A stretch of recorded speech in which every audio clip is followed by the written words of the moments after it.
नमस्कार, आज मी बनवणार आहे फेटा पकोडे। हे कोंबडीचे पकोडे मी ऑनलाईन मागवले ते फ्रेश होम मधून।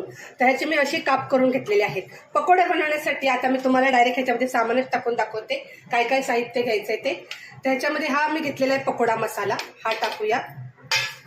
हे घेतलेलं आहे बेसन थोडं चवीसाठी। हे घेतलेली आहे लाल मिरची पावडर। हे घेतलेलं आहे चायनीज नमक।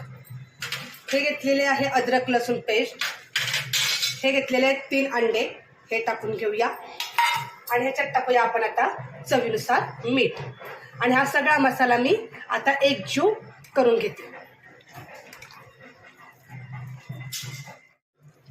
तर अशा प्रकारे बघा, आता सगळा हा फेटा मी मिक्स करून घेतलेला आहे। आता आपण 1 तास ठेवायचं। 1 तासानंतर आपण याचे मस्त पकोडे बनवायला घेऊया। तर अशा प्रकारे आता हे फेटा पकोडे तळायचं चालू झालेलं आहे।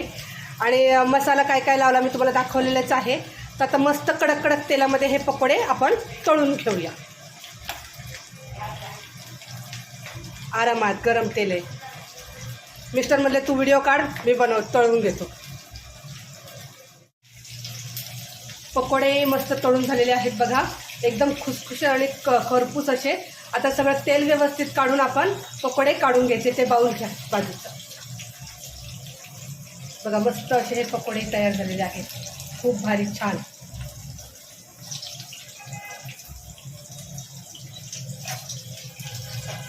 कढईतच काढता येईल